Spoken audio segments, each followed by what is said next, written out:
And we welcome you to the NovaCare Complex in South Philadelphia.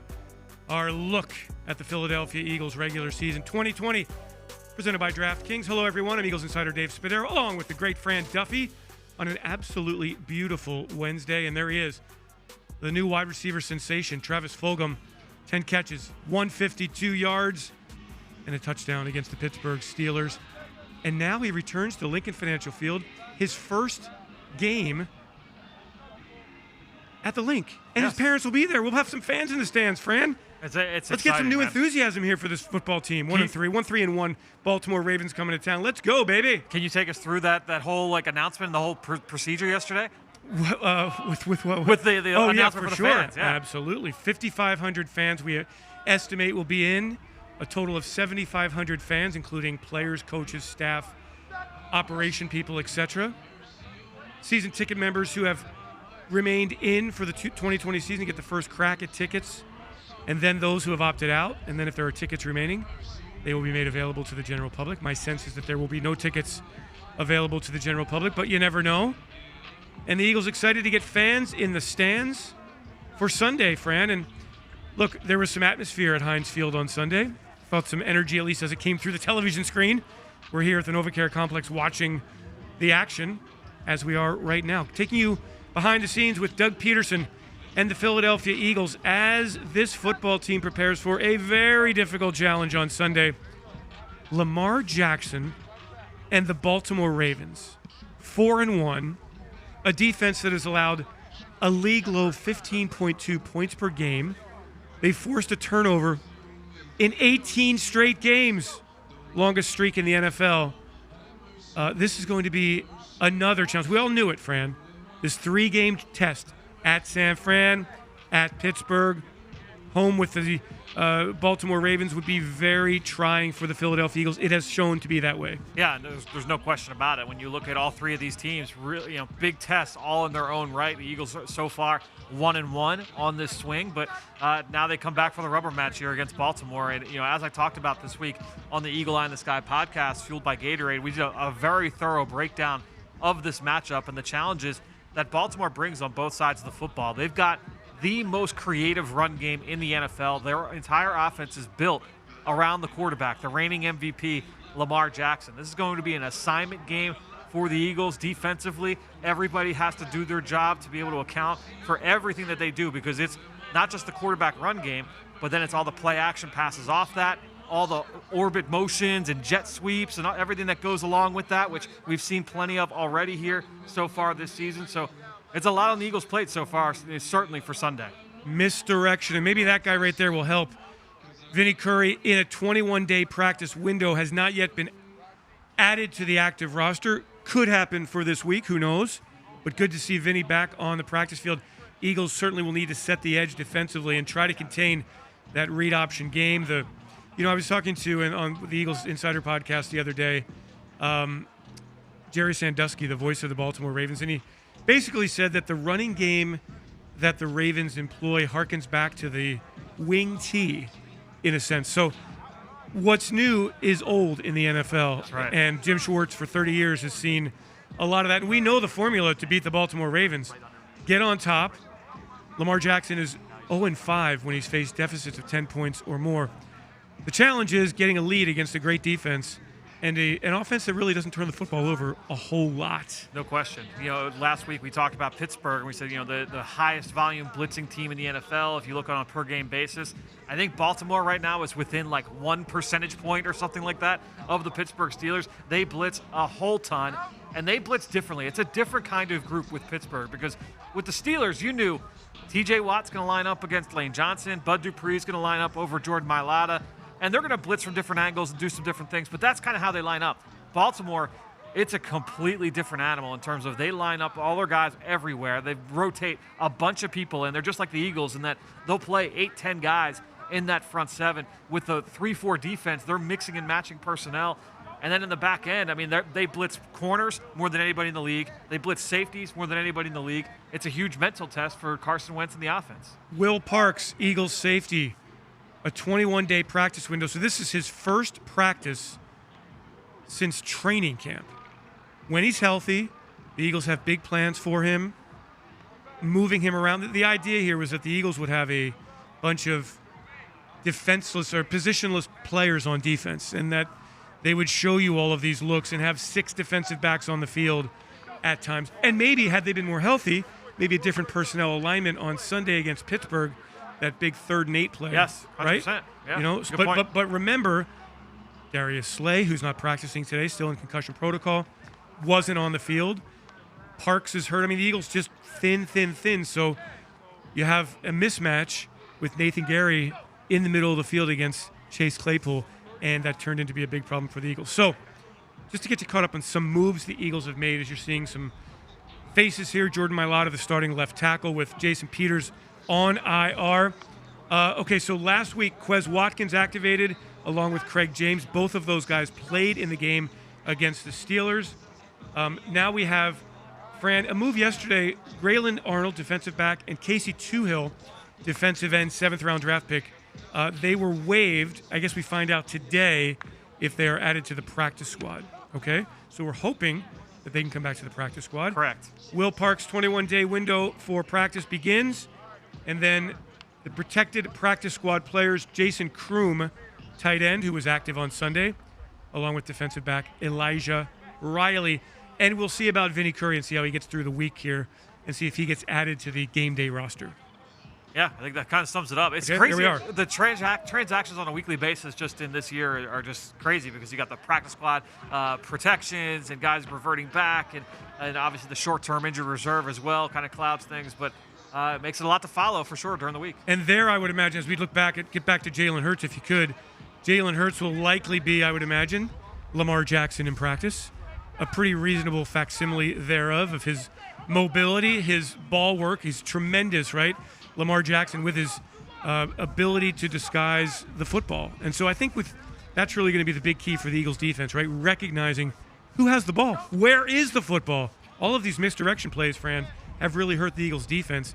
And I think we're going to see a whole bunch of them on Sunday. And well, that's why it comes down to everybody doing their job. Because if you do get caught in a spot where, let's say you're a linebacker or a safety or a defensive end, and you're trying to guess where the ball is, you've lost the shell game already. You've Lamar Jackson or Mark Ingram or J.K. Dobbins, they're racing 30 yards the other way. You have to do your job on defense. You can't worry about trying to cover up for any of your teammates. Everybody's got to do their job when it comes to playing defense in this game.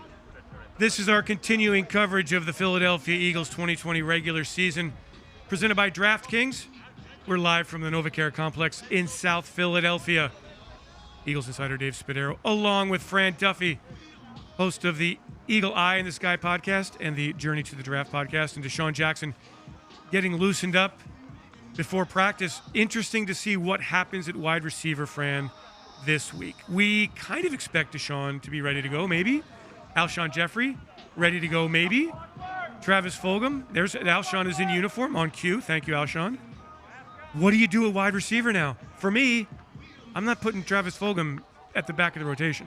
I'm making sure he gets reps. I mean, 10 catches for 152 yards and a touchdown will kind of solidify yourself for the next few weeks. And I think beyond that, and Carson Wentz was asked about Travis Fulgham, and he said, is he a fluke? And he said, absolutely not. He's got a bright future ahead of him. And I think when you look at what Travis Fulgham did on Sunday, I mean, he not only did he just go up and win, and he was big and strong at the catch point and physical and competitive, he showed really good juice as a route runner. He showed that ability to create his own separation. He showed the ability to line up at a number of different spots and win time after time after time. 3rd down, making huge play after huge play. I was thoroughly impressed with that performance from Travis Fulgham on Sunday. When I look at Jason Kelce there, I see from the movie Roadhouse, Patrick Swayze with a beard. All he did was kick people's butts. You watch that movie, Fran? I've seen it. I've watched it. Have you not seen it 400 times? I haven't seen it 400 times, no. every time.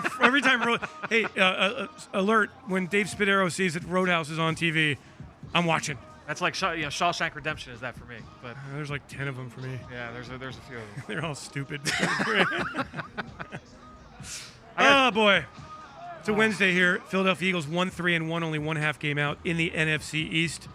And I still think, Fran, the Eagles win the division. I know it's looking very tough right now. Schedule is not exactly kind to the Eagles. I think Sunday's going to be an extremely competitive game. then followed by a Thursday night game against the New York Giants here at Lincoln Financial Field. I think the Eagles just got to get on a little run here. And it would help a little bit if special teams would be more productive. Greg Ward, as I take a look at him as the punt return man, it's been really tough to get anything going in the return game. What are you seeing when you watch film? I think when it comes to the return game, it just comes down to one missed block here or one missed block there. And honestly, that's killer. It's just like in the run game offensively. If you miss a block, you're letting one guy through, and what could have been a 45-yard return all of a sudden turns into you get tackled at your own 13 or your own 18. The Eagles have just got to be more consistent, and obviously that's a lot of young players playing on special teams. Guys have got to take that role on and make sure that they go out and execute. It's tough, and you don't get extended reps and kickoff return these days just because of the rules in the NFL. But these guys have got to continue to try and figure it out. The group at wide receiver, all of a sudden, Travis Fulgham is your go-to receiver. Had a really good interview with him. Enjoyed talking with him on the Eagles Insider podcast. A kid whose parents were foreign service officers. He grew up overseas, never learned a second language, walked on at Old Dominion, got a scholarship at the end of fall workouts, and then went off, basically. In his senior year, huge games against the likes of Middle Tennessee State, Virginia Tech, 9 catches, 188 yards and a touchdown. 6th-round draft pick by the Detroit Lions. Eagles signed him in August, yeah. After a year on the practice squad in Detroit, and all of a sudden, Fran, you just never know in this league. You get it, like Greg Ward, same thing. You get a chance to play, and you see who makes the most of it. And that's really kind of what sometimes separates those who don't make it from those who make it, and from those who are star players. I remember vividly watching Travis Fulgham at the Senior Bowl. So that we're talking what now? Two Senior Bowls ago? Yeah, yes. 2 Senior Bowls ago. And talking about it on a daily basis with Chris McPherson on the Journey of the Draft podcast, and just seeing a guy that was that big to move pretty well and go up and attack the football consistently. And it's just cool to be able to see young guys when they get that chance, they get that opportunity. We saw it in 2 games ago against San Francisco, under the lights, prime time, Sunday Night Football. He comes up with that huge catch, and then to follow that up with that performance last week, it's a unique story, right? I mean, you don't really see that often. And now we have expectations for him, so that becomes even more difficult. It's one thing to make it to the NFL. It is another thing to stay in the NFL. Now, the offensive line at this point, Jordan Mailata, left tackle, Nate Herbig, left guard, Jason Kelsey, the center, Matt Pryor, right guard, and today at practice, Jack Driscoll taking the reps with Lane Johnson, who sought a second opinion, and according to head coach Doug Peterson this morning, we'll see how he is at the end of the week as they give him some rest and see how that ankle responds. And very tough injury for Lane, who is the toughest of the tough and the best of the best. And when he can't go, Fran, you know that there's no question, agonizing pain. Yeah, there's no question about it. And the good thing is that the Eagles have a bunch of young offensive linemen that they've been grooming and trying to develop here. Jack Driscoll has done a nice job. And obviously he's not Lane Johnson, but he's done a nice job. Whenever he's had to go in for Lane at right tackle. Continue to just see good things from Jordan Mailata. Like it's never perfect. It's not going to be perfect ever. But you see a guy that's that big, that moves that well. He's tough to get around, and he is insanely powerful. In the run game, he's just fun to watch. Is he playing violent football? I'll tell you what. I posted a clip from the game on Sunday where he's used as a puller. It was on Miles Sanders' touchdown run. He's pulling from left to right, and T.J. Watt is coming down the hole, and he wrecks him, just lays him out. Which again, at 6'8", 350, to move that way, to deliver that much force, it's rare to see. I guess my question with Jordan is, how's he hold up physically? Yep. It is a very physical game, pounding game. We saw it the previous 2 preseasons where he didn't make it through before getting placed on IR. So this stretch right here where you've got a very physical Pittsburgh team, extremely physical Baltimore team, and then a Thursday night game against the Giants. To me, really telling stretch. It's a good point. And then you go after that, Dallas, they've got, I know they're obviously not playing well defensively, but they've got big, strong, physical guys at defensive end as well. So no, it's the tests don't stop for Jordan Mailata. They don't stop in the NFL because, that's a lot of people will say that's the biggest mismatch in football every single week is defensive lines against offensive lines. Fran, let's talk about the Baltimore Ravens, 4-1. Yeah. Their defense, terrific. Let's get into some personnel on their defense and what Love the it. Eagles here have to do now. They play a 3-4 front. They have a great secondary. They take the football away. They're very aggressive. What do we have to look out for here? Calais Campbell, Brandon Williams, Derek Wolfe up front, Pernell McPhee, Patrick Queen, the AFC's Rookie of the Week, leads the Ravens in tackles. Had 2 fumble recoveries, 1 return for a touchdown against the Bengals on Sunday, 28th pick overall. Then the Ravens take L.J. Fort, who the Eagles discarded, and he's a starter now on the weak side at linebacker. What are you seeing from that defense? So it's a very fast defense, a very violent defense, a very versatile defense. You know, and think about it this way: the last 2 games, what we've seen at safety next to Rodney McLeod, right, where Kayvon Wallace will play in base and Marcus Epps will play in sub package on passing downs. That's how the Ravens operate at every level of the defense. All of the guys on that depth chart play because they all have very specialized roles. So, you know, you mentioned L.J. Fort. He only plays in nickel. When they play base, they've got the 2 rookies in there. When they go dime, they don't have any linebackers in there. They've got 6 DBs.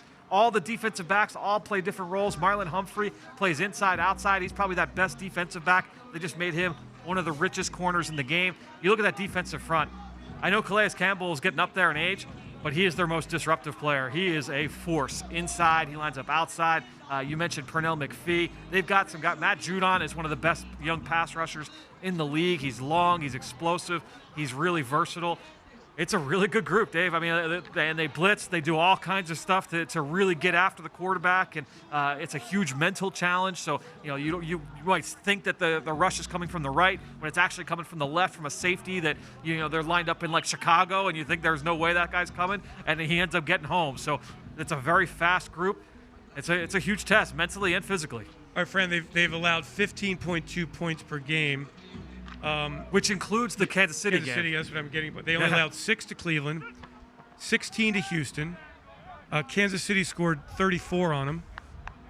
And then Washington scored 17. Cincinnati scored 3. There aren't a lot of weaknesses. I wonder what Kansas City did.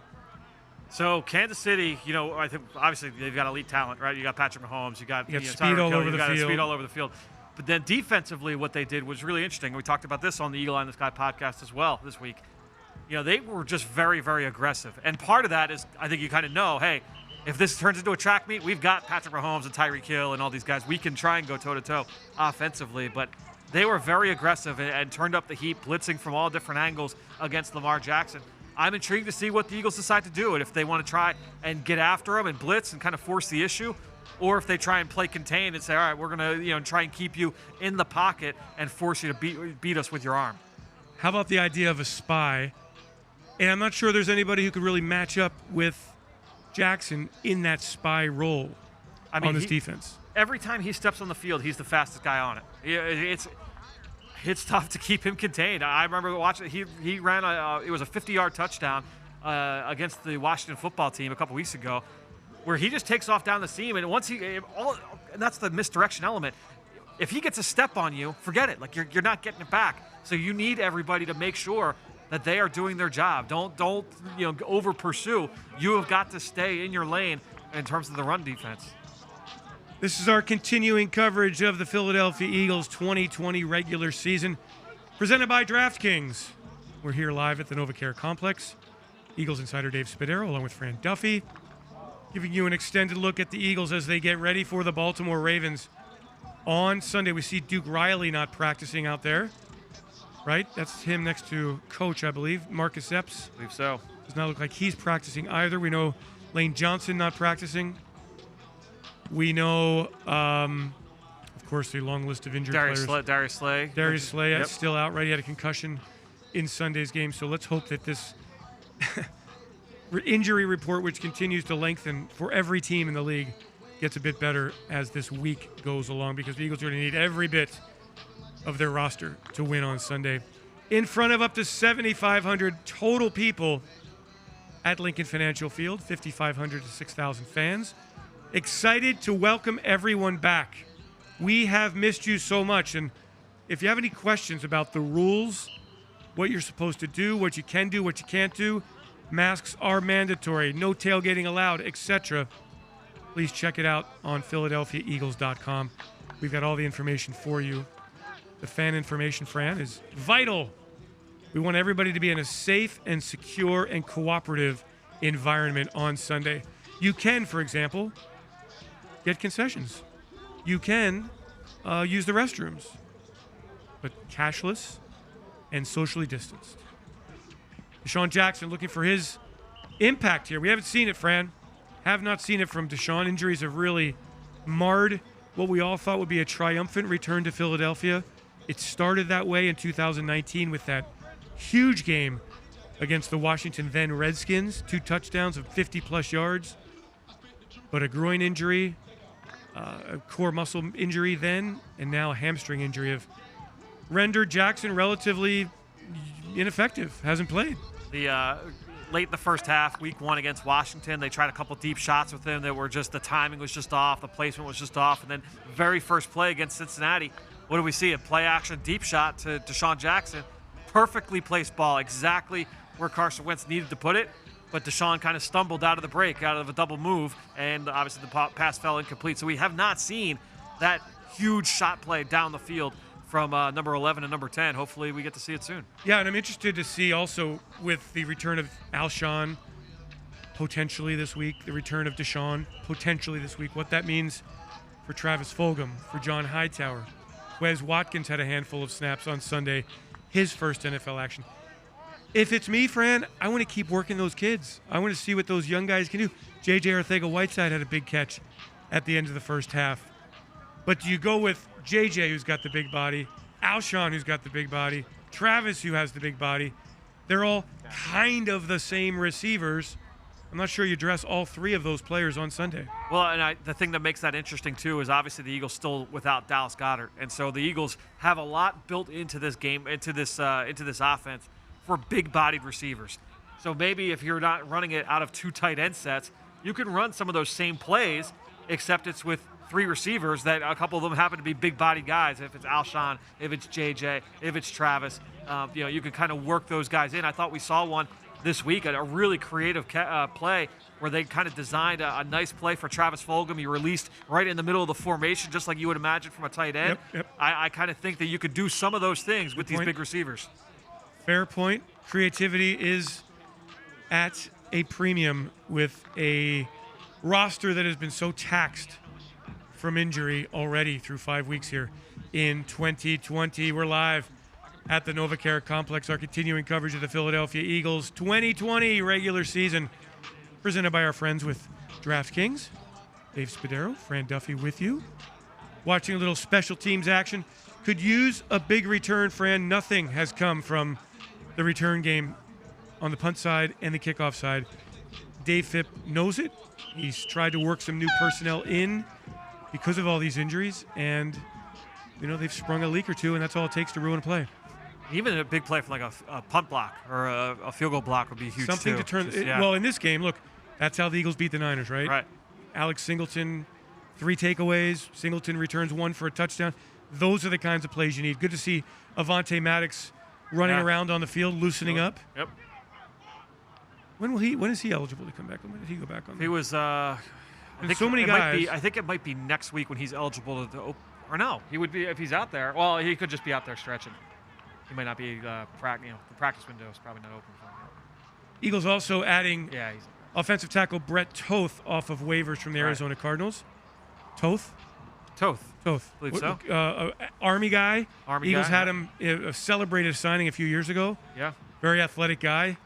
Arizona takes him for a couple of years, so maybe he comes back a more refined football player. Light. I remember he needed to put on a lot of strength. Yes. And but the Eagles, I think, loved his athletic ability, his feet, and Jeff Stoutland loves working with projects.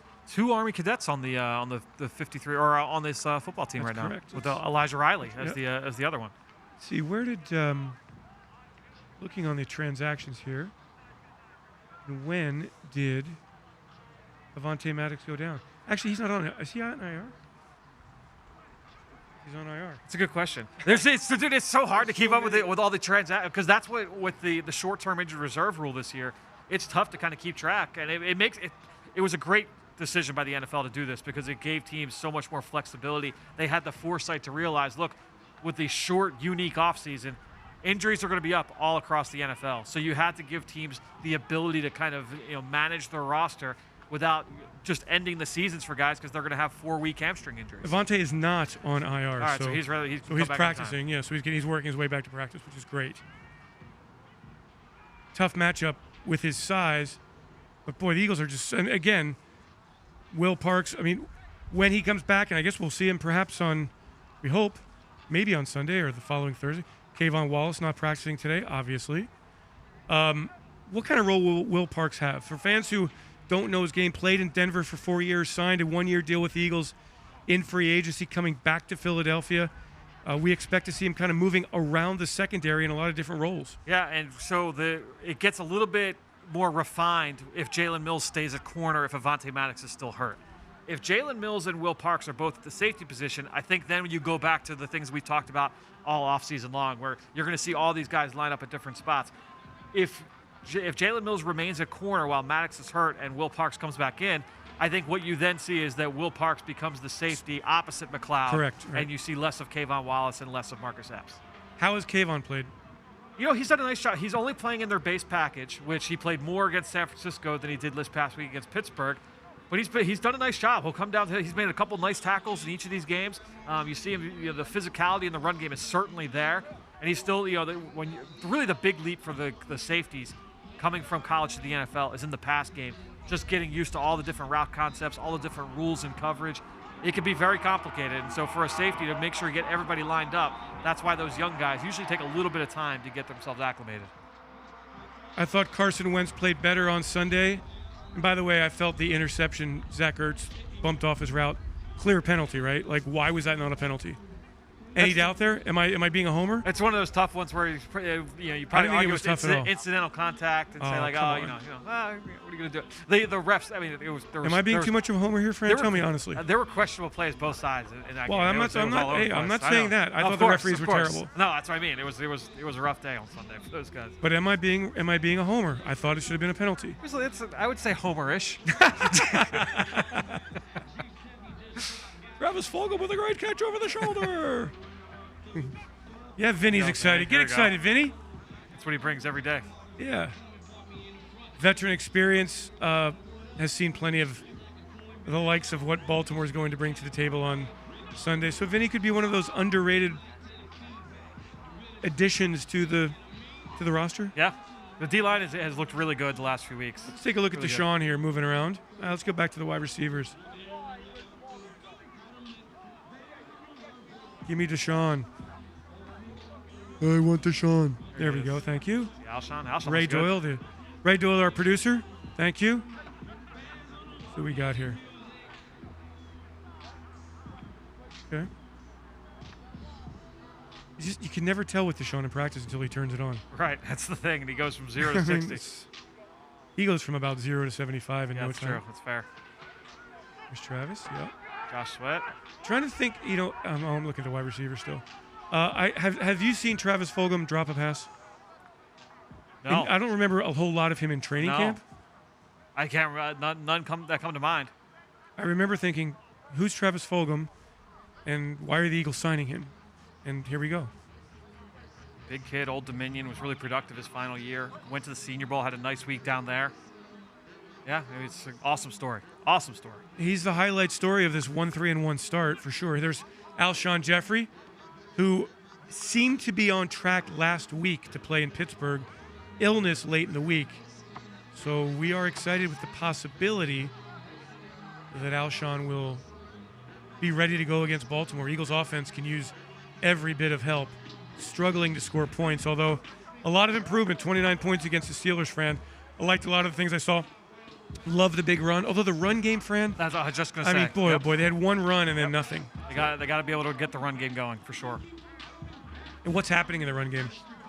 I think it goes back to what I was saying earlier about the kick return game, where all it is it just takes one block, and if one guy misses, whether it's physically or mentally, it derails the run game. All these guys got to be working in unison, and that's the tough part when you have all these guys. For the first time this year, they had the same offensive line starting unit from 1 week to the next, but you still had Lane Johnson going in and out of the lineup, so you're still working in new bodies, and going up against a great front like Pittsburgh. I mean, it was tough sledding. Tough sledding. taking a look at practice here for the first 30 minutes or so on this absolutely picture-perfect Wednesday in South Philadelphia. A nice weather report for Sunday at Lincoln Financial Field. Eagles looking to shock everyone and win this game. And a win on Sunday, Fran, my goodness. Oh, it changes the mood, right? Well, it changes the complexion of the NFC East as well. You know, the Cowboys have a Monday night game? Who do they have this week? Actually, no. I think they might have Washington this week. I thought they had a tougher game than that. I gotcha. You take a look at the wide receivers running some routes. Cardinals this week, There we go. Kyler Murray and the Cardinals. That's a tough one. They had a tough injury this week. They lost one of the best pass rushers in the NFL, Chandler Jones. Yep. I thought you were talking about the Dak Prescott injury, which was gruesome. We wish him the best of luck in his recovery. Dallas really, with that offense, they've lost both offensive tackles. They've lost their starting center, and they've lost their quarterback. And they still put up points. They're putting up big points. Got a lot of explosive weapons on that offense. Giving up points. They're giving up points. They're giving up points. Oh my gosh. Giving up points a lot. But this little stretch here, Eagles have a chance to kind of say, hey, this division is ours, and assert themselves. Take a look at the quarterbacks in red.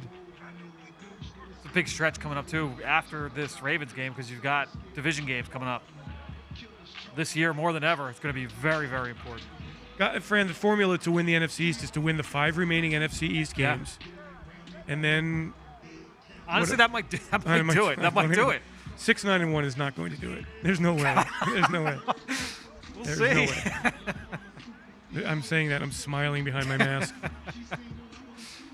Let's just win them all.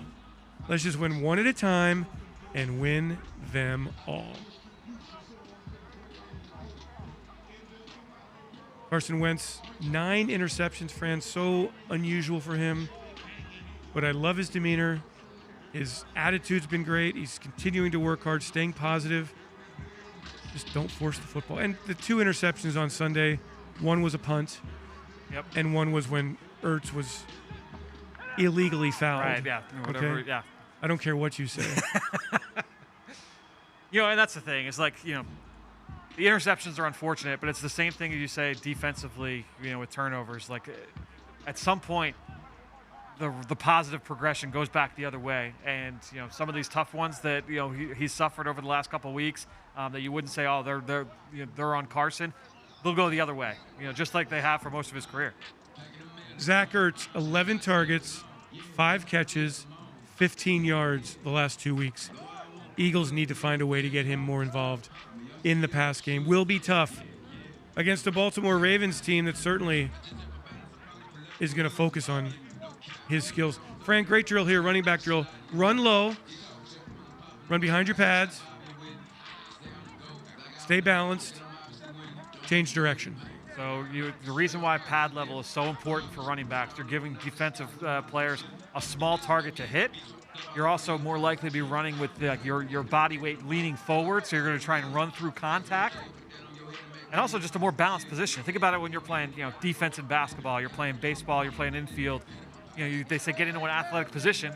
You're down there. You're in a more athletic position, more likely to be able to make some of those lateral cuts. That's why the coaches will put those chutes out there, try and coach that athletic position more into those backs.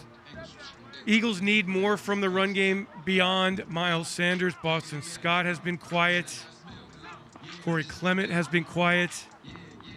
I gotta believe that Doug and the offensive staff are really working on how do we get this run game going. And it's probably a lot of timing. Offensive line has changed every week with injuries. It's been absolutely chaos along that offensive line. Have you seen anything like this? Never. I've never seen anything like this. No. I mean, there's been injuries here, obviously, the last few years, which I can't explain that either. But just the O-line. But the O-line, like no, one position group has been, and the one guy who's been out there, well, Herbig has been out there too, but Jason's held together with peanut butter and wire. He's the guy who's banged up constantly. He and Lane are just look, I was doing this Q&A on Reddit, the Eagles forum on Reddit the other day. Do it every week, and somebody asked, what's the biggest single injury the Eagles have incurred? And the answer is kind of easy. Who's your answer? single most painful, most damaging injury that the Eagles have Brandon incurred. Brooks? Brandon Brooks. Yeah. Without a doubt, right? Yeah. Set everything in motion along the offensive line. An offensive line that was absolutely one of the best in the league. Everything changed when Brandon Brooks got hurt. So, fair. look, Yeah, everybody, that's a good point. but look, everybody in the league is having the same issues. No question. There's only a couple teams that you could say, like, yeah, they're relatively healthy. Everybody's dealing with injuries right now. Yeah, I mean, if the Steelers seem to be doing okay. They're the one. Yeah. They're one of the couple that I've seen. I was just looking at the Cowboys depth chart. You talked about it earlier, but even on defense, I mean, Leighton Vander Esch is hurt. Awuzie's hurt. They just lost the defensive tackle, Tristan Hill. He's hurt. I mean, they've got injuries up and down that roster too. So we know Lamar Jackson is 0-5 in his career when he's behind 10 points or more. So Carson, let's get a 14 points. Let's get a 14-pointer first quarter. Let's put a couple touchdowns on the board early on Sunday, and let's see Baltimore play from behind. Quick feet. Miles Sanders. 74-yard touchdown run, and then 10 carries, 6 yards, 1 touchdown. Not enough. Tough sledding, as I said earlier. And he didn't have a chance. It wasn't like he was. No, exactly. He wasn't like he was missing holes or dancing to. I mean, Pittsburgh played on the Eagles' side of the offensive line against the run. Yep. It's a really good front. Really good defensive front. Pittsburgh. Better than Baltimore's? Yes, I would say so. I would say that Pittsburgh's talent, if you're just on a pure individual basis, is probably better. I think the scheme is more confusing with Baltimore with what they do overall. There's a lot more moving pieces and they play more bodies.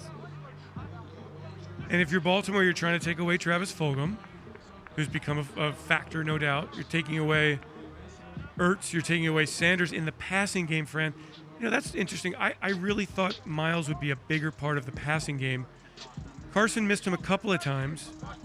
My sense is that defenses don't want Miles Sanders to hurt you in the passing game. So the Rams did a really good job of kind of chipping him before he was able to leave out, and that disrupted timing of the route a couple times. They've ran a couple wheel routes with him where, it just so happened on that play, like Carson would get pressured and he wouldn't be able to get over to Miles in time. And obviously they've had some miscues together as well. Carson Wentz missed him over the middle of the field against San Francisco.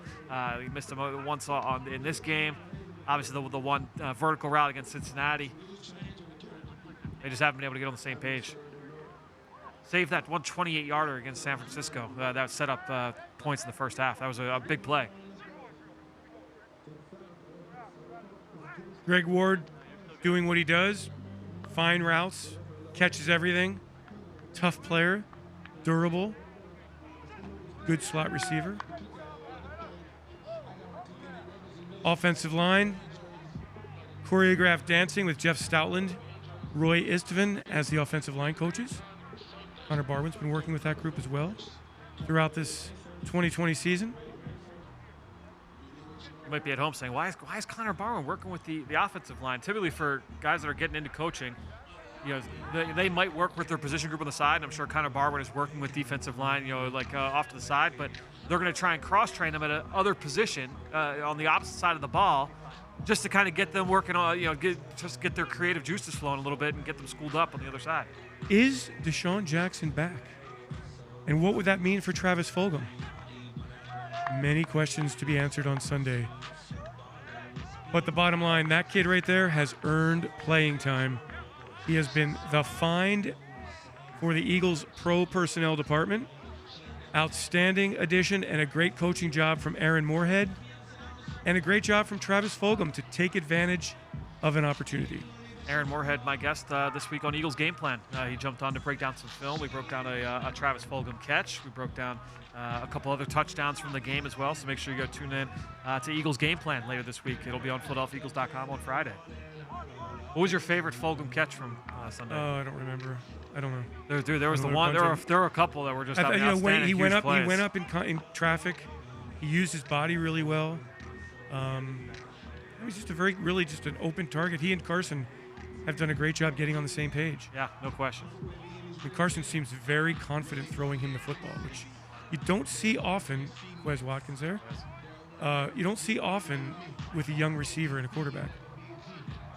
By the way, I think a reporter picked up a football and handed it back to a player. Yeah, not the smartest move. What are you doing?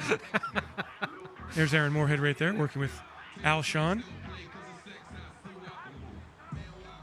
You don't do that. Well, that's a mismatch right there. I don't care how rusty Alshon Jeffrey is. Aaron Moorhead's not sticking with him.